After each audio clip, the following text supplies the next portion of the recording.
Չէ, մենք ֆեմինիստ չենք իրականում, որ մենակ կանայք ենք, ուղղակի կանանց հետ ճիշտն ասած հեշտ է աշխատելը։ Առաքիչները տղամարդիկ են, չնայած ամենասկզբում ես եմ առաքումներ արել, նա դեպք պատմեմ, սկզբում ես համ առաքին ու ամեն ինչը ես էի անում, բացի կարելուց, մնացած ամբողջը ես էի անում ու պարկաթորները ես էի առաքում, տենց հիշում եմ հենց այս քո տան դիմաց, հենց դիմաց այստեղ, սենց սարյանի վրա, սենց այդ պարկաթորը սենց ուսից դրած գնում եմ, եկել մի հատ պապիկ մոտիկացավ, այ բալա ջան, այս դու որտեղ ես աշխատում, ես գալու եմ դրանց, նա ինչ անեմ, ես ով է էսի դրել քո գլխին է, որ բանը ես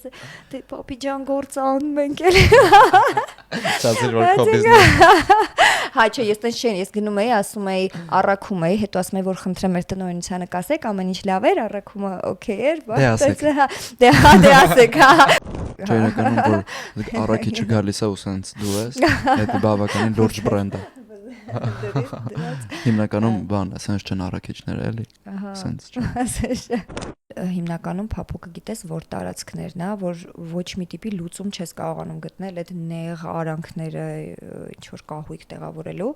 փափուկը շատ հարմար տարբերակ է ու բացի նրանից որ դու կարաս քո ուզած չափերով անես, այլ դու որ, չգիտեմ, որ րոպեին պետք լինի քո բազմոցը դառնա պատ, դու իրան թեքում ես շատ հեշտությամբ, ինքը տարածքը ազատվում է։ Այսինքն կարան գան ասեն, տիպը Անի ջան, մենք ունենք ստեղ 80 սանտիմետր տեղ։ Հենց տենց են գալիս մարդիկ մեր մոտ սենց։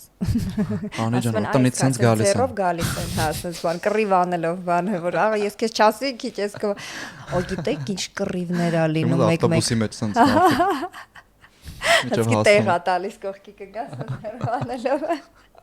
Չափ կնիկա։ Մորքուր ջան, էսի մի վարքյան պայստան։ Կամ մորքուրով ա չափում էլի մի հատ։